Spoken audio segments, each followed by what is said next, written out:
बोलिए भागवत स्वरूप भगवान की जय।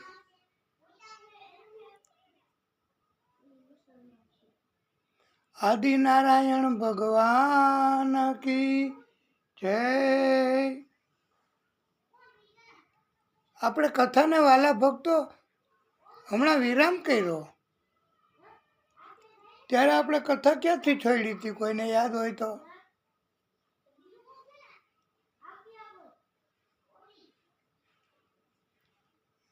ત્યારે આપણે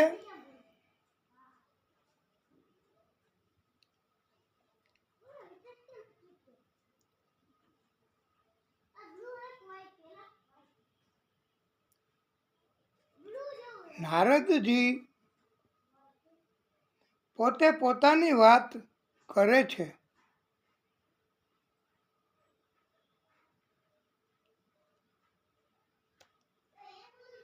નારદજીએ કહ્યું, હું બ્રાહ્મણ કરતા કરતા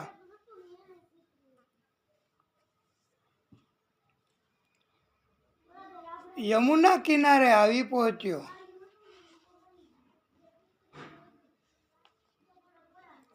ત્યાં એક તરુણી સ્ત્રી હતી। તેની આજુબાજુમાં બે વૃદ્ધો અપાહિજના રૂપમાં પડ્યા હતા। તે તરુણી સ્ત્રી સેવા કરતી હતી બે વૃદ્ધોની। તેને મદદમાં બીજી ઘણી સ્ત્રીઓ હતી। એ બધી સ્ત્રીઓના રૂપમાં પવિત્ર નદીઓ હતી। નારદજીએ કહ્યું, તે તરુણીનું ધ્યાન મારી ઉપર પડ્યું અને મને કહ્યું, એ મહાત્મા સાધુ થોભો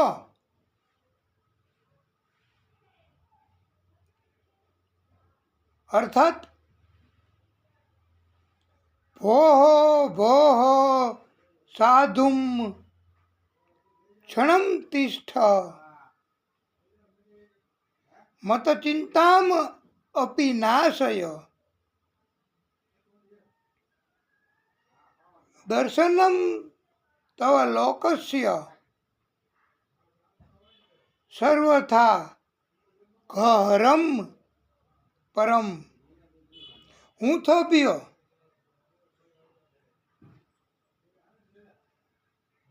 એણે કહ્યું, તરુણી સ્ત્રીએ, અહમ ભક્તિ ઇતિ ખ્યાતા ઇમૌ મેન તનયો મતો જ્ઞાન વૈરાગ્ય નામાનો કાલ યોગેન જર્જરો। આમાં ખાસ ધ્યાન રાખવાનું, ધ્યાનમાં લેવાની વાત કે ભક્તિને બધા પસંદ કરે છે। ભક્તિનો ચાહક વર્ગ ઘણો મોટો હોય છે। ભક્તિ કરવામાં કોઈ ના નથી પાડતા, પણ જ્ઞાન વૈરાગ્યમાં કોઈને રસ બહુ નથી હોતો। બહુ ઓછા ચાહકો હોય છે જ્ઞાન પ્રાપ્તિ માટે, વૈરાગ્ય માટે। આથી એ સ્ત્રીએ કહ્યું, આ બંને અપાહિજ અવસ્થામાં થઈ ગયા છે, જ્ઞાન અને વૈરાગ્ય. કારણ કે એનું અહીંયા કોઈ મહત્વ નથી.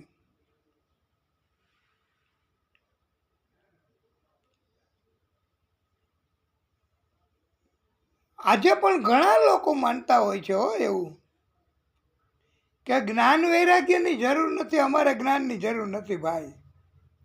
અને આજે તો હવે આ યુગમાં તો ગૂગલ સર્ચ, યુટ્યુબ સર્ચ, અરે શાકભાજી બનાવવા હોય તોય સર્ચ. એટલે યાદ રાખવાની ને જ્ઞાન પ્રાપ્ત કરવાની ને લખવાની ને વાંચવાની ને એવી પ્રવૃત્તિમાં બહુ ઓછા માને છે, બહુ ઓછા. અને જરૂર પડશે તો જે બાજુમાં હશે એને પૂછી લેશું. પણ બધાએ ભક્તિ તો કરવી જ પડે હો. અને ભક્તિ દેવીએ કહ્યું કે જ્ઞાન અને વૈરાગ્ય અમારા બે પુત્રો, એમની આવી દશા થઈ છે કારણ કે કોઈ એમને નથી પસંદ કરતું, કોઈને રસ નથી આ કલીના સમયમાં.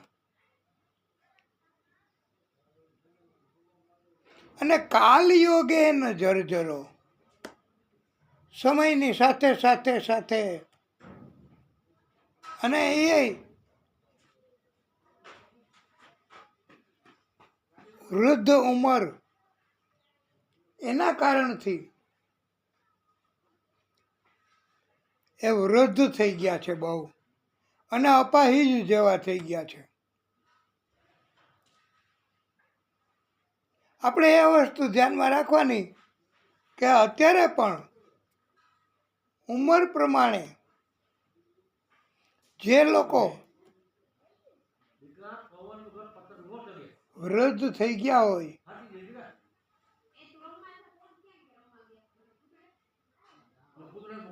એ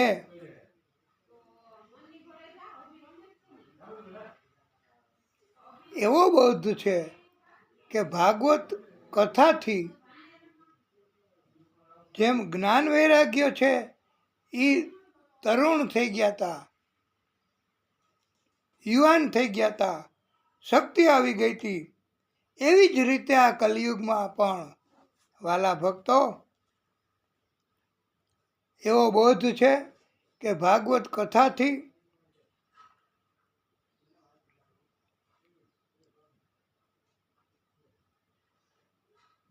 કાલયોગે ઘટપણ આવ્યું હોય, અશક્તિ આવી હોય, એને પણ શક્તિ ભાગવતથી આવે છે. એવો બોધ આમાં આપ્યો છે વાલા ભક્તો. આ કલિયુગનો સમય છે.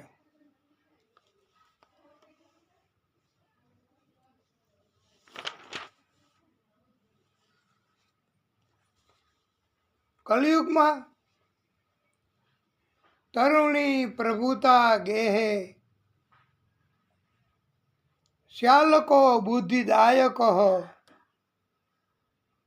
કન્યા વિક્રયણો લોભાત, દંપતી નામ ચ કલ્કનમ. પૈસાથી છોકરીઓ, કન્યાઓ એ આ સમયમાં વેચાય છે. આનું કારણ બધામાં લોભ છે. કલિયુગમાં માનવીઓ જૂઠું બોલનારા, મંદમતીના થઈ ગયા છે. નાની નાની છોકરીઓ, અરે સગીર હોય તો પણ એને પરણાવવામાં આવે છે. અને ઘરમાં પત્નીનો ભાઈ એટલે સાલો, એ સાલો કહે ને એની સલાહ લે એટલે પત્નીને સારું લાગે ને, રાજી રહે ને. પોતાના પરિવારમાં સલાહ ન લે, આવો સમય છે. ચાલકો બુદ્ધિદાયક એનું જ અત્યારે હાલતું હોય, શાળાનું જ મોટે ભાગે. નારદજીએ કાનમાં વેદોના શ્લોક મંત્રો સંભળાવ્યા, એની અસર તો થઈ વેદોના મંત્રોની. જ્ઞાન વૈરાગ્ય ઊભા પણ થઈ ગયા, પણ થોડી જ ક્ષણમાં, બહુ ટૂંકા સમયમાં પડી ગયા, પાછા અશક્ત થઈ ગયા. પછી નારદજીએ કહ્યું, ચોક્કસ ભક્તિ દેવી, હું તમારા બંને પુત્રોને કાયમી રીતે પોષણ મળે એવું કરીશ.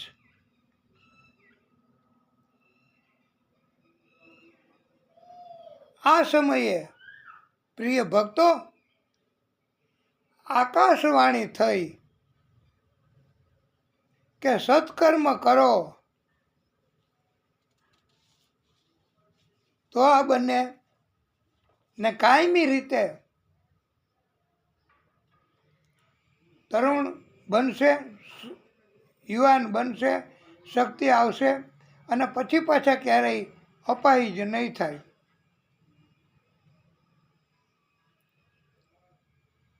એના માટે આકાશવાણી થઈ કે સત્કર્મ કરો. નારદજી કહે કે હું ચિંતિત થયો કે સત્કર્મ કોને કહેવાય, એ તો મને ખબર નથી. ભક્તિ એ દ્રવિડ દેશમાં ઉત્પન્ન થઈ છે. કર્ણાટક, મહારાષ્ટ્રમાં કોઈ સ્થળે વૃદ્ધિ પામી છે, વૈધી છે.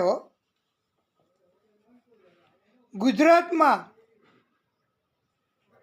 જીર્ણ થઈ છે, પણ પાછી વૃંદાવનમાં આવી એટલે ભક્તિ એ પણ તરુણ બની, એનામાં પણ નવું ચેતન આવ્યું છે.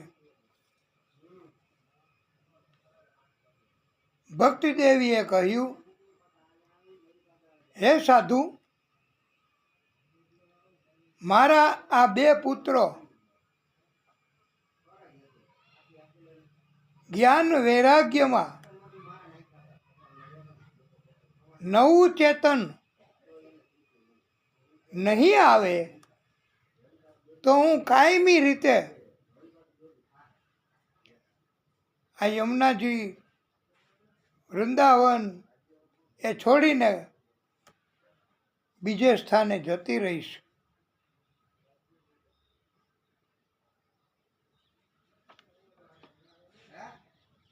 કલિયુગમાં ધર્મના 4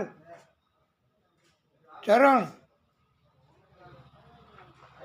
એમાંથી 3 ચરણ નાશ પામ્યા છે. સત્ય એક જ ચરણ ઉપર ધર્મ ટેકો છે. અત્યારે કલિયુગમાં સત્ય, શૌચ, દયા, દાન એ 4 ચરણ, એમાંથી માત્ર એક જ સત્યના આધારે જ ધર્મ ટક્યો છે વાલા ભક્તો. બાકીના ત્રણેય પવિત્રતા, દયા, દાન એ નથી કોઈ કરતા.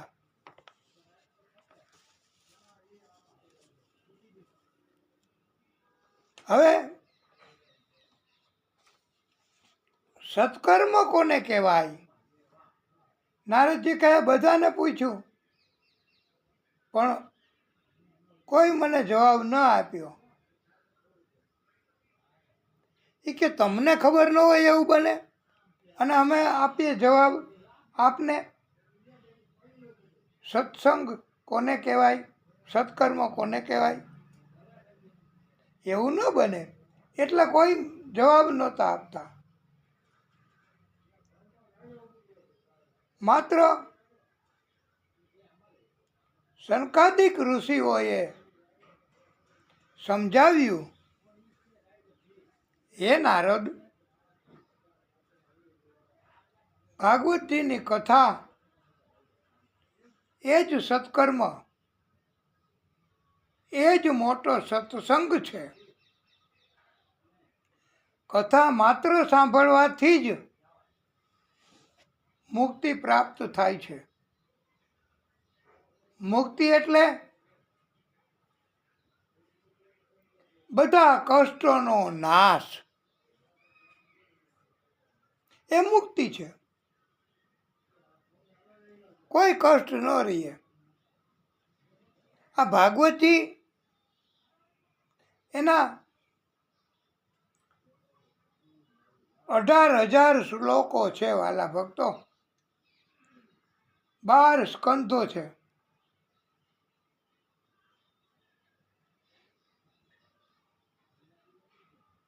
હવે ભાગવત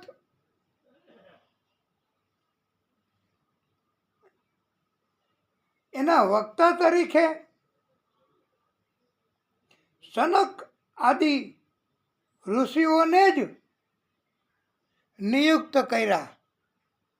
આ સનકાદિક ઋષિએ કહ્યું કે અમે ભાગવતની કથા સંભળાવીશું, પણ અમે કઈ ત્યાં તમારે આવવું પડશે. કથા એ જગ્યાએ અમે કરીશું.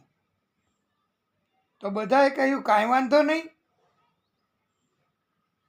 અને બધાને લઈ ગયા સનકાદિક ઋષિઓ હરિદ્વારે.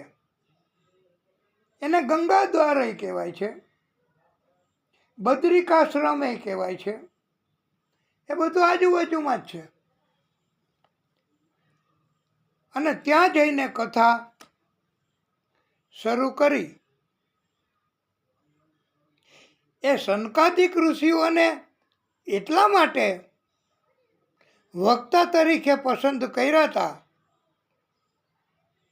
નારદજીએ અને 88,000 ઋષિઓએ, કે એક વક્તા થાકે કથા કહેતા કહેતા તો પછી બીજા થાકે તો ત્રીજા થાકે તો ચોથા, અને ચોથા થાકે તો પાછા પહેલા. આમ 4 વક્તાઓ એક પછી એક કથા કરી શકે અને સતત કથા ચાલુ રહે. એટલા માટે આ ચારેયને 12 ઋષિઓને વક્તા તરીકે નિયુક્ત કર્યા છે.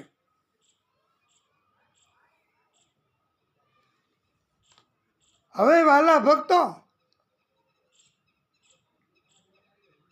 કથાના વક્તાઓ નિમાઈ ગયા, જગ્યાએ પહોંચી ગયા કથાની, અને કથાની શરૂઆત કરી. હજી એક શ્લોક એનું ઉચ્ચારણ કર્યું વાલા ભક્તો સનકાદિક ઋષિઓ મારફતે. એ કથા કરી ગંગા કિનારે શરૂ, અને એની અસર થઈ ઠેઠ યમુના કિનારે. ભક્તિ દેવી હતા, જ્ઞાન વૈરાગ્ય અપાહિજો થઈ ગઈને પડ્યા હતા. અને ત્યાં બહુ દૂર હો. તો કહેવાનો અર્થ એ છે, ભાગવતનું મહત્વ એવું છે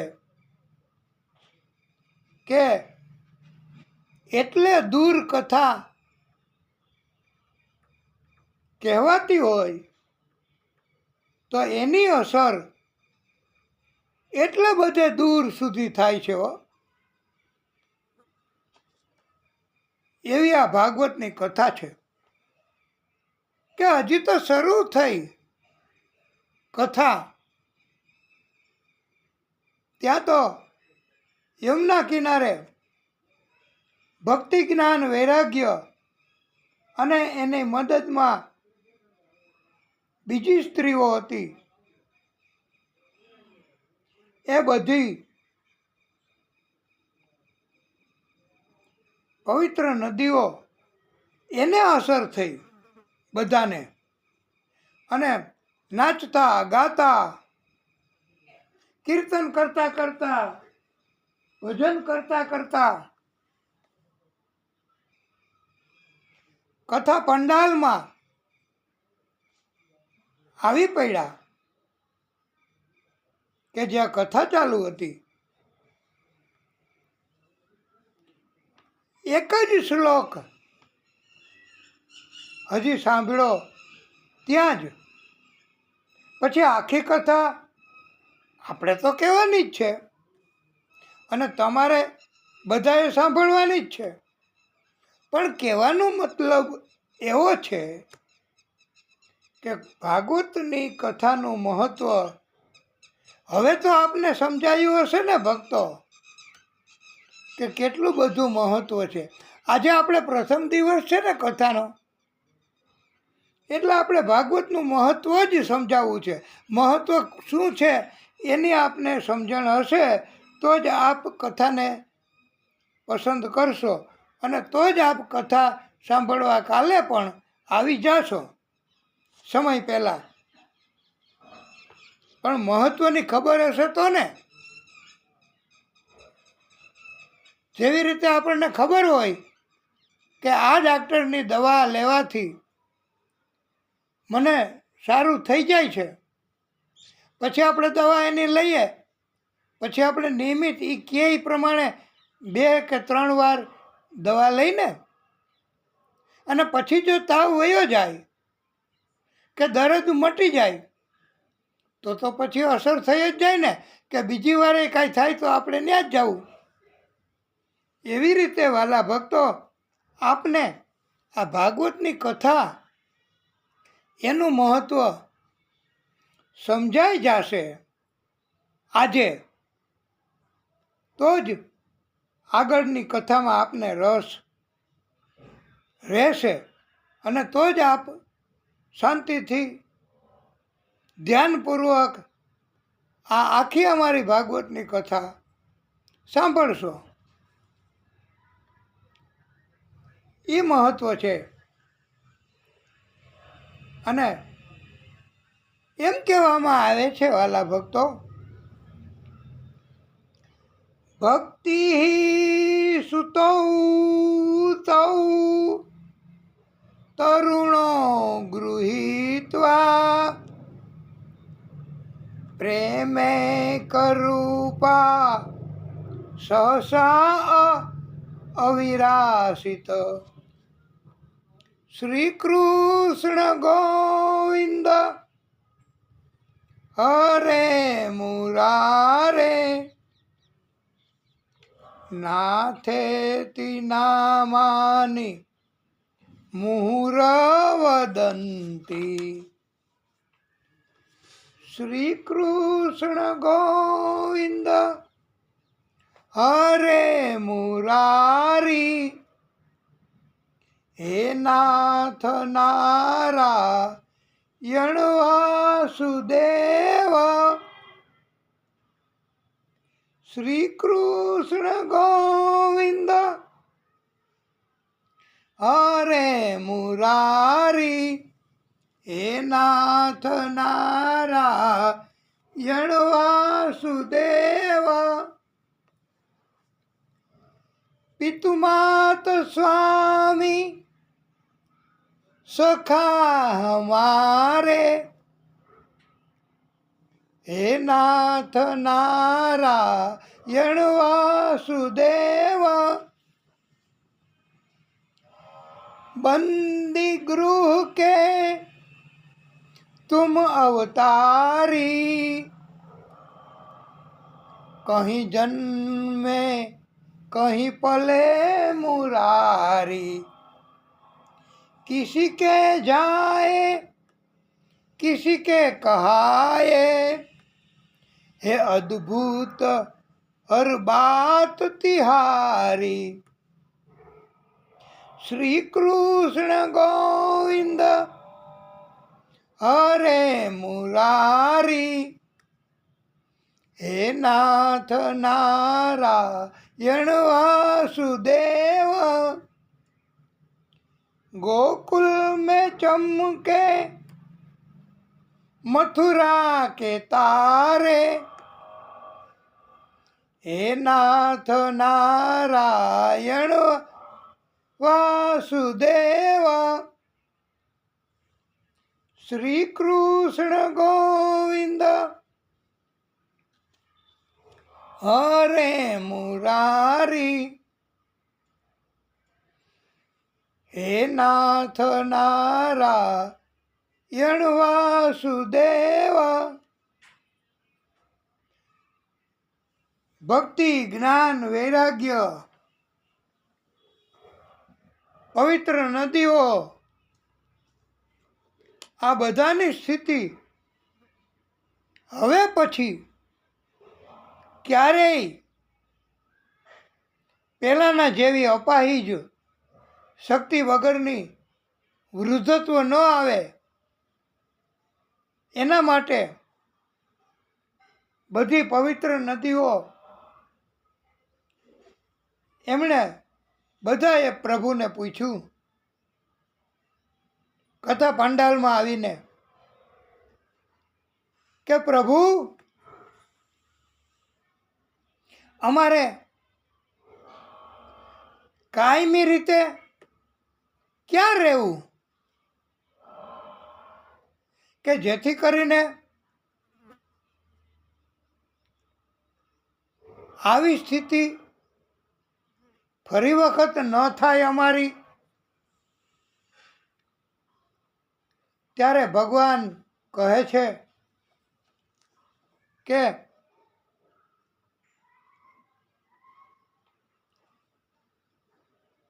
તમે મારા ભક્તના હૃદયમાં રહો કાયમી રીતે, તો તમારી ક્યારેય આવી સ્થિતિ નહીં થાય.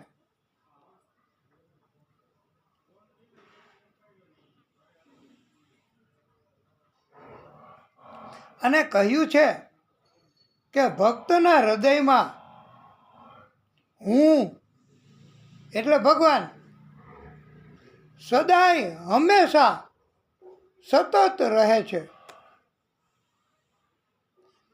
અને એટલે તમારે ભક્તના હૃદયમાં રહેશો તો તમને તમારી આવી સ્થિતિ ક્યારેય નહીં થાય.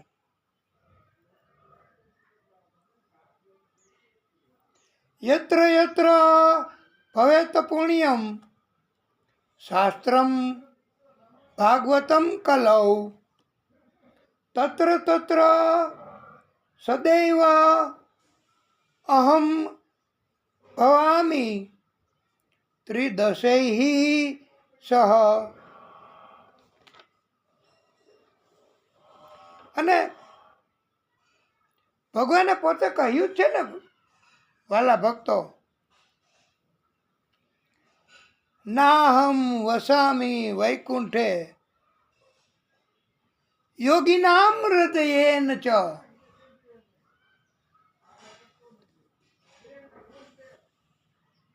યત્ર મદભક્તાઃ ગાયન્તિ તત્ર તિષ્ઠામિ અહમ. ભગવાને કહ્યું જ છે કે હું વૈકુંઠમાં નથી, ક્યાંય નથી, પણ જ્યાં જ્યાં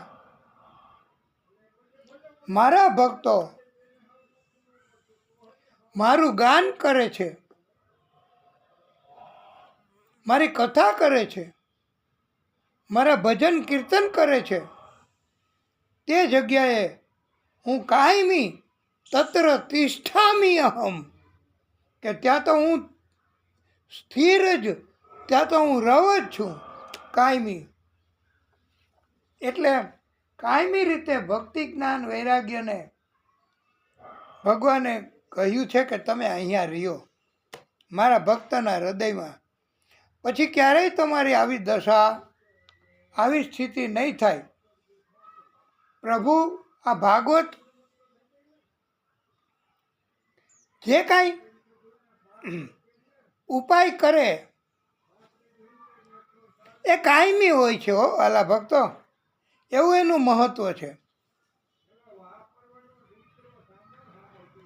આ ભાગવતનું મહત્વ ભાગવતમાં નથી લખ્યું, કારણ કે પોતે પોતાના વખાણ ન કરે. ભાગવત એમાં લખ્યું હોય તો ભાગવતે જ પોતાનું મહત્વ સમજાવ્યું એવું થાય, એમ સામાન્ય રીતે હો. પણ ભગવાન માટે કોઈ બાદ નથી. પ્રિય ભક્તો, કૌશિક સંહિતામાં ભાગવતજીનું મહત્વ 6 અધ્યાયમાં કહ્યું છે. એ કૌશિક સંહિતા આખી, એમાં 6 અધ્યાય એટલે ઘણું મહત્વ છે ભાગવતનું, અને ઘણું લખ્યું છે. એ ક્યારેક આપને અવેલેબિલિટી થાય તો એ વાંચજો. એનું કારણ છે ભાગવતજીમાં કે બડા બડાઈ ના કરે, બડા ન બોલે બોલ, हीरा मुख से ना कहे, लाख हमारा मोल. પણ આ તો એ વખતે જ્યારે રચના થઈ ને ત્યારે એમ કીધું છે કે હીરા પોતાના મોઢેથી નથી કહેતા કે અમારું લાખોનું મૂલ્ય છે. પણ અત્યારે તો હવે આ વધી ગયું ને મોંઘવારી ને આ બધું, તો મોલ બધાય વધી ગયા, તો લાખને બદલે હવે તો કરોડ કહેવાય. અને ભાગવતજીનું મહત્વ વાલા ભક્તો આપને સમજાયું હશે કે ભાગવતજીનું મહત્વ કેટલું છે. તો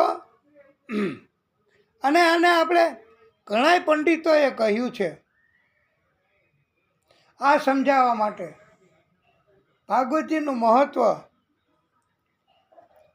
અને આપ પણ ધ્યાનથી સાંભળજો, અથવા તો આપ પણ અમારી સાથે સાથે સૂર પુરાવજો કે ભાગવતજીનું મહત્વ સમજાવવા માટે પંડિતોએ કહ્યું છે પાપી પણ પાવન બની જાય ભાગવતજીના સંગમાં. પાપી પણ પાવન બની જાય ભાગવતજીના સંગમાં. ભાગવતજીના સંગમાં ભક્તિના રંગમાં. પાપી પણ પાવન બની જાય ભાગવતજીના સંગમાં. આ ભાગવતજી એનું મહત્વ એટલું છે કે ખાલી એના સંપર્કમાં આવો ને તમને કથા ન સમજાય, ખાલી તમે પંડાલમાં આવીને બેસો બસ, અને કથા ન સમજાય એવી હોય તો પછી સાંભળજો. યુટ્યુબમાં આવશે જ, આમાં સ્ક્રીન ઉપર સર્ચ કરીને કથા આવડિયા તમે જોઈ શકશો અને સાંભળી શકશો. આપણે આ કથા છે એ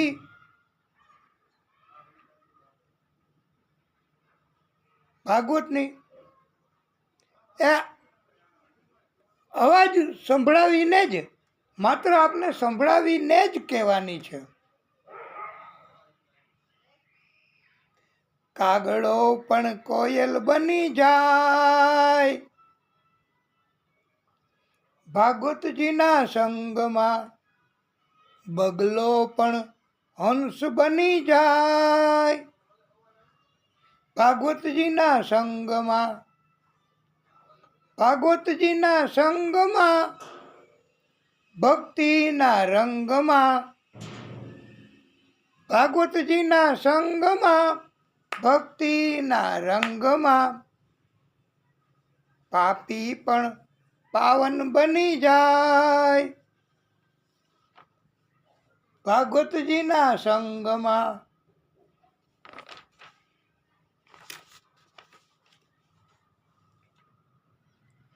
આદિશક્તિ એટલે મૂળ શક્તિ એક જ હોય છે. એ આદિશક્તિનું સ્વરૂપ એ જ આ ભાગવત છે. મૂળ શક્તિ, આદિશક્તિ કે જેનો શરૂઆત નથી, જેનો અંતેય નથી, એ આ શક્તિ છે, આદિશક્તિ. એનું જ સ્વરૂપ છે આ ભાગવત.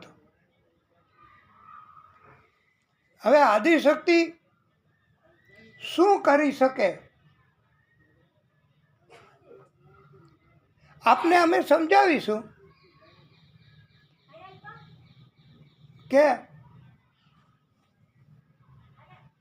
ભાગવતમાં શ્લોક મારફતે સમજાયું છે. સચ્ચિદાનંદ રૂપાય વિશ્વોત્પત્તિ આદિ હેતવે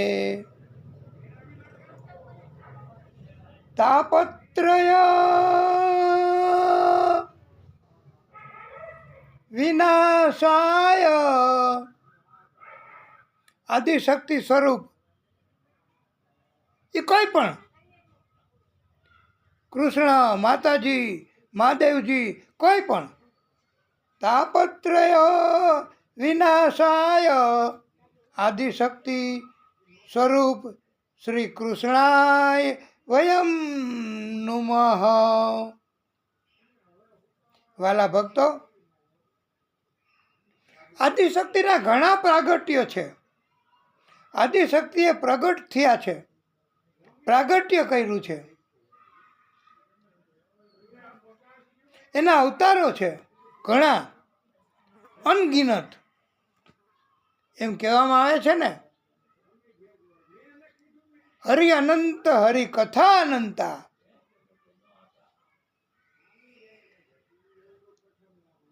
આદિશક્તિનું સ્વરૂપ સત્ય એ આ ભાગવત છે. આદિશક્તિનું સ્વરૂપ આદિશક્તિએ જ પ્રાગટ્ય કર્યું છે.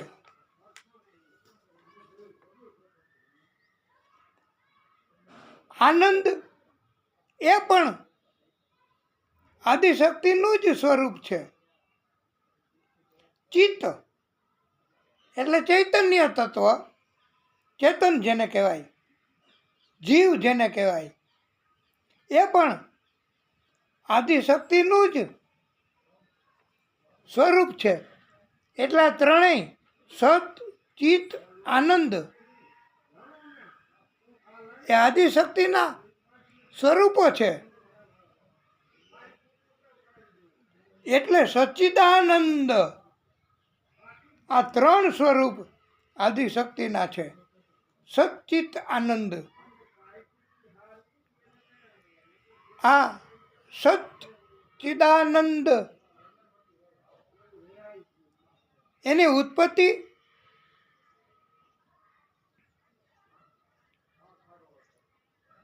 આ સ્વરૂપ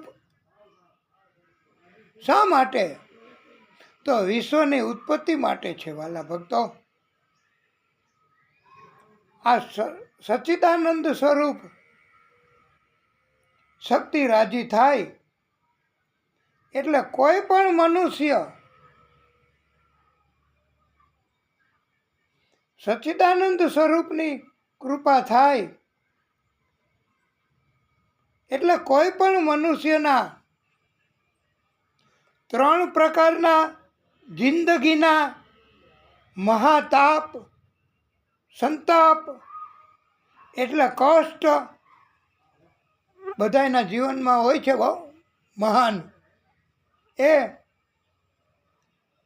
આ સચ્ચિદાનંદ સ્વરૂપ છે ને, ભાગવત સ્વરૂપ ભગવાન, એ કૃપા કરી અને મનુષ્ય જીવોના 3 પ્રકારના મોટામાં મોટા મહાતાપ, સંતાપ એને મૂળમાંથી ઉખેડીને જ નાશ કરી નાખે છે. બોલો, મૂળમાંથી ઉખેડીને, એટલે હું પછી પાછો ક્યારેય આવે જ નહીં કષ્ટ, એવા પ્રકારનું. એટલે આ 3 પ્રકારના તાપ એને મૂળમાંથી ઉખેડીને જ એનો નાશ કરી નાખે છે. એવી આ આદિશક્તિ છે, સચ્ચિદાનંદ સ્વરૂપ. અને એનું ધ્યાન ધરવાનું કહ્યું છે, આદિશક્તિનું. અને એ સત્ય સ્વરૂપ છે. સત્યમ પરમ ધીમહિ.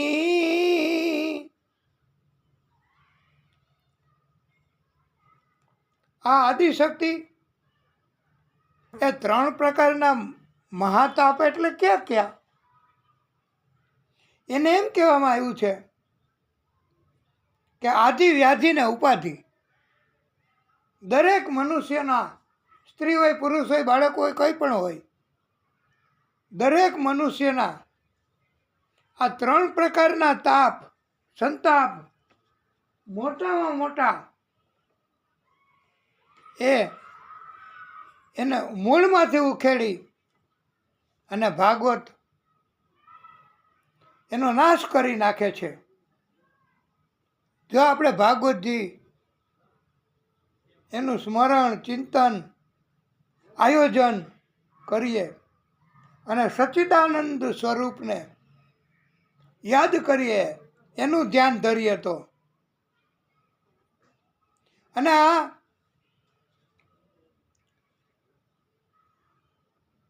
તાપત્રય વિનાશાય તો કરે જ, પણ બીજું શું કરે? એ વિશ્વની ઉત્પત્તિ કરે. એ વિશ્વ એટલે જગત, બ્રહ્માંડ, એની ઉત્પત્તિ કરે, પછી એને જાળવણી કરે, મેન્ટેન કરે, અને એનો પ્રલય કરે, નાશય કરે. આ આદિશક્તિ છે ને, એ આ 3 પ્રકારના કાર્યો કરે છે. વિશ્વની ઉત્પત્તિ, પાલન પોષણ અને નાશ, એ આ આદિશક્તિ કરે છે. આધિ, વ્યાધિ અને ઉપાધિ એ 3 પ્રકારના મહાપાપ, સંતાપ, કષ્ટો. એ આધિ એટલે ભૌતિક જગત તરફથી આવેલા કષ્ટો, એને આધિ કહેવાય. કે આપણને દુનિયા, જગત એ કષ્ટ આપે એને આધિ કહેવાય. વ્યાધિ, વ્યાધિ એટલે દેવો તરફથી આવે એવા કષ્ટો, એને વ્યાધિ કહેવાય, દૈવિક. અને દૈહિક એટલે ઉપાધિ. આધિ, વ્યાધિ ને ઉપાધિ. ઉપાધિ એટલે જગતના સુખના સાધનો,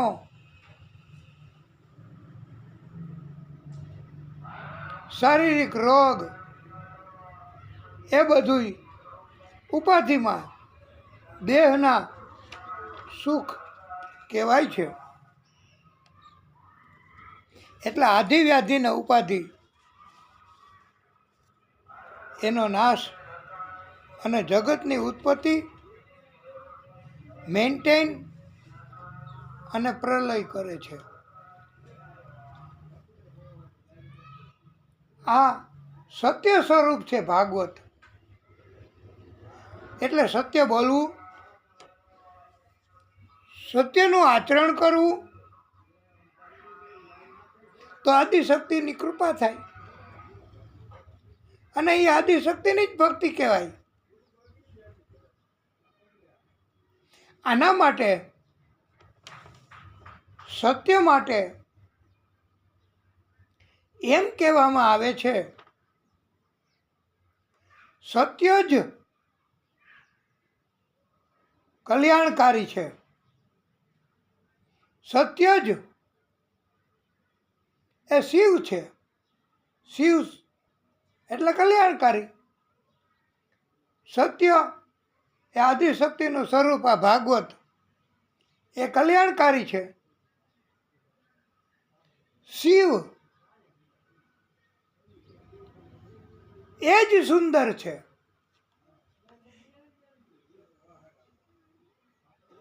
જે કલ્યાણકારી છે, સત્ય છે, શિવ છે, એ જ સુંદર છે.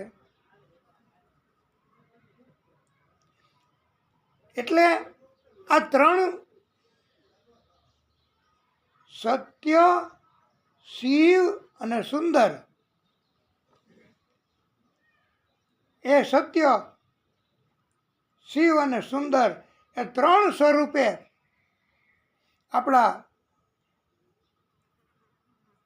જુદા જુદા સ્થળોએ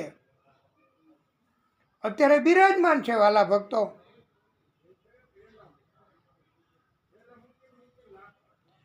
અને એમ કહેવામાં આવ્યું છે, સત્યમ શિવમ સુંદરમ,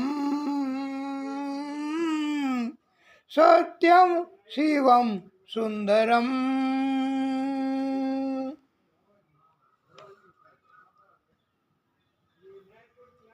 સત્ય સ્વરૂપ અયોધ્યામાં રામજીના રૂપમાં છે. આદિશક્તિ એ અયોધ્યામાં રામજી સ્વરૂપે છે. કાશીમાં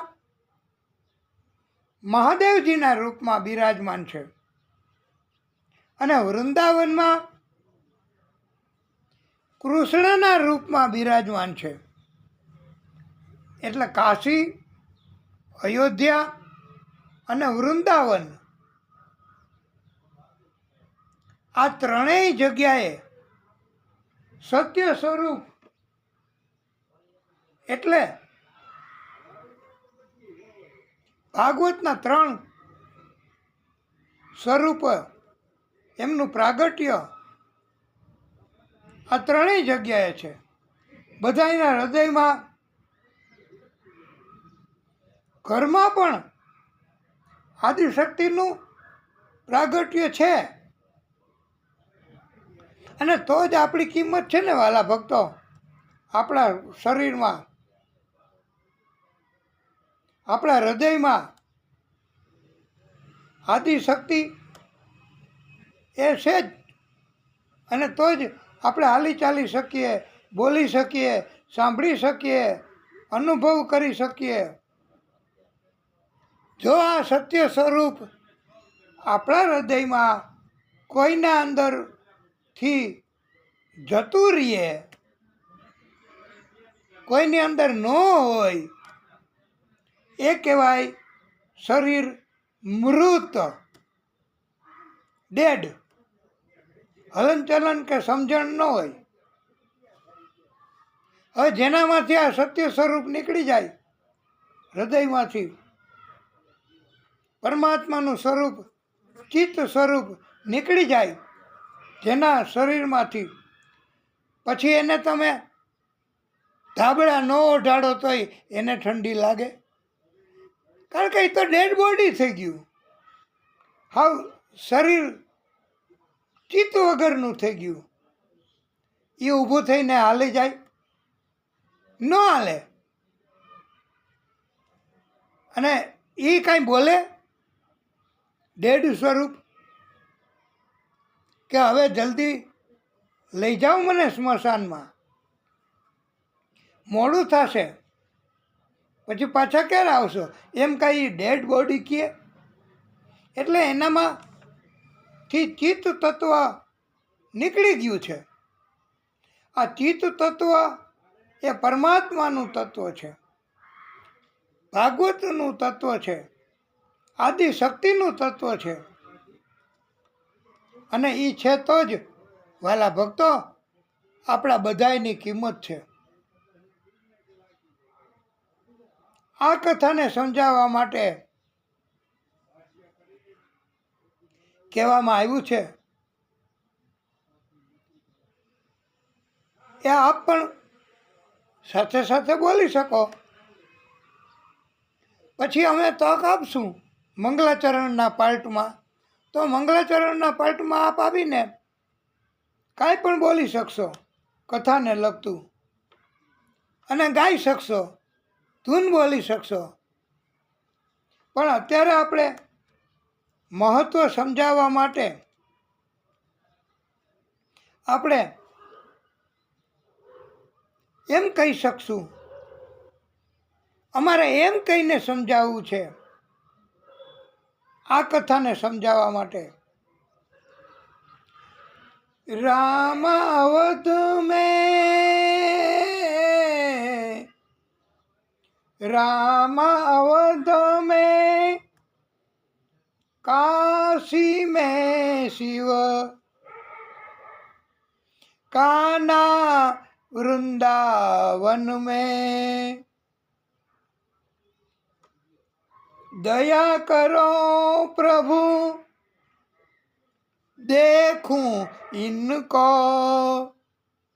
दया करो प्रभु देखूं इनको, हर घर के आंगन में राधा मोहन शरणम सत्यम शिवम सुंदरम, सत्यम शिवम सुंदरम। ईश्वर सत्य है, सत्य ही शिव है, शिव ही सुंदर है। जागो उठ कर देखो, जीवन ज्योत उजागर है, सत्यम शिवम सुंदरम, सत्यम शिवम सुंदरम। ભાગવતીનું મહત્વ સમજાવવા માટે જ આ જે રચના કરીને જે આપણે જેનું ગાન કર્યું અને પ્રભુને રાજી કર્યા, એણે તો કરોડો રૂપિયાનો ખર્ચો ઘણા વર્ષો પહેલાં કર્યો. યાદ આવી ગયો આપને? આ કયા પિક્ચરનું ગીત છે અને ક્યાં આવે છે? સત્યમ શિવમ સુંદરમ, એનું નામ જ. અને પ્રભુની આટલી બધી એમણે ખ્યાતિ અપાવી અને ઘર ઘરે હજી પણ આ ગીતો ગવાય છે હો. એટલે અને કરોડો રૂપિયાનો ખર્ચો કરી અને આ વાત સમજાવી છે. ભાગવતજીનું મહત્ત્વ એ વખતે ઘણા વર્ષો પહેલાં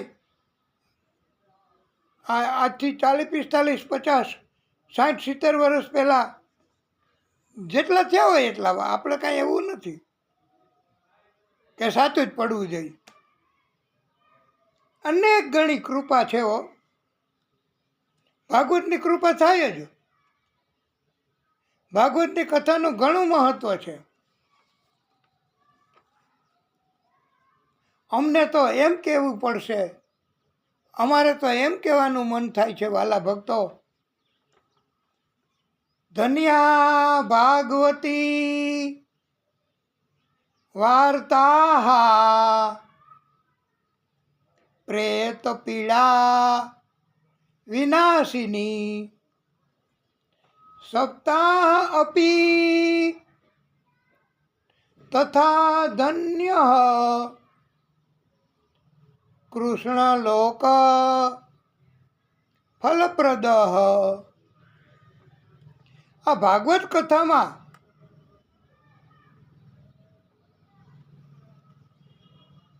પણ એવી કથા આવે છે વાલા ભક્તો કે પ્રેત એનોય ઉદ્ધાર થઈ જાય છે હો.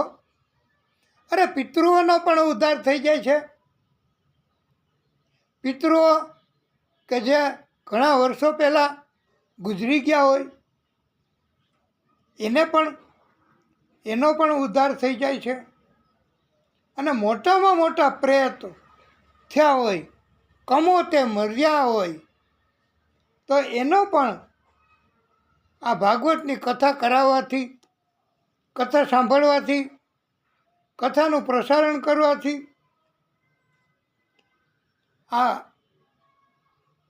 એટલું બધું મહત્ત્વ છે વાલા ભક્તો કે પછી આપણે એ કથા કરશું. આ ભાગવતની કથા આગળ આવશે ત્યારે કે પ્રેત ગમે તેવો હોય ને, ગમે તેવો પ્રેત, એનો ઉદ્ધાર થઈ જાય છે.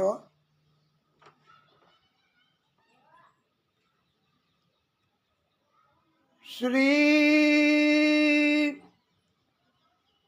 શુક ઉવાચ, हे परीक्षित, जिसने की है हरि की भक्ति, जिसने की है हरि की भक्ति, उनको मिली है पाप से मुक्ति, उनको मिली है पाप से मुक्ति, पापों से मुक्ति पाया करो, पापों से मुक्ति पाया करो, हरि शरण में रहा करो, नारायण नारायण जपा करो, हरि शरण में रहा करो.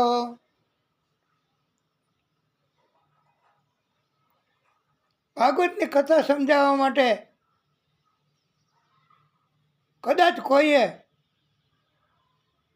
એની રચના કરી હોય, એનું મહત્ત્વ સમજાવવા માટે, એનો સિદ્ધાંત સમજાવવા માટે, તો ભાગવતજીનો કોઈ પણ પાર્ટનો ઉપયોગ કરીને તો એનું એક મૂવી, પિક્ચર એને યાદ કરીએ તો પણ એમાં કંઈ ખોટું નથી હો વાલા ભક્તો.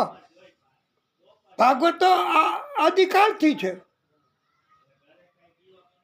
એ બ્રહ્માજીને સૌથી પહેલાં, તો પછી કોઈએ ઉપયોગ કર્યો હોય અને પ્રસારણ કર્યું હોય તો એનો દાખલો આપવાથી, એ પિક્ચરનું નામ લેવાથી એમાં કાંઈ અપરાધ નથી હો, કંઈ ટીકાને પાત્ર નથી. એટલે બધાએ ધ્યાન રાખવું કે ક્યારેક કે આ સત્યમ શિવમ સુંદરમ એ પિક્ચર છે, એ ઉતાર્યું છે, ભાગવતનું પ્રસારણ કર્યું છે, ભાગવતનો સિદ્ધાંત સમજાયો છે. અને હરિના શરણમાં રહ્યા વગર તથા ભક્તિ કર્યા વગર જે કાંઈ મળે ને વાલા ભક્તો, એ અંતે તો દુઃખ જ આપે છો. હરિના શરણમાં રહ્યા વગર અને ભક્તિ કર્યા વગર કાંઈ પણ આમ તો કાંઈ મળે જ નહીં. મળે તો કામ ચલાવ મળે, અને હોય એ લઈને જાય. એટલે હરિના શરણમાં રહેવું અને ભક્તિ કરવી તો પ્રભુ આદિશક્તિ કૃપા કરીને આપે એ કાયમી હોય છે અને હંમેશા આનંદ જ કરાવે છે. અને વાસ્તવમાં એ જ સુખ છે. બધા કુટુંબ પરિવારના સભ્યો એ ઘણીવાર ઘણી જગ્યાએ એવું બને છે વાલા ભક્તો, સ્વાર્થી હોય, મતલબી હોય છે. એ બંધાની, એ પરિવાર આખાની કે જે સ્વાર્થી, એની લાગણી જો નહીં છૂટે અંત સમયે તો જીવન વગર છે વાલા ભક્તો.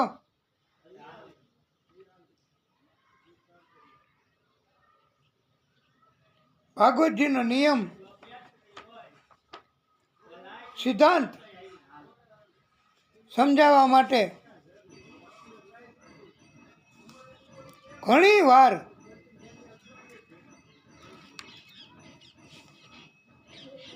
અને ભાગવતમાં પણ આત્મદેવની કથા કહેવામાં આવી છે.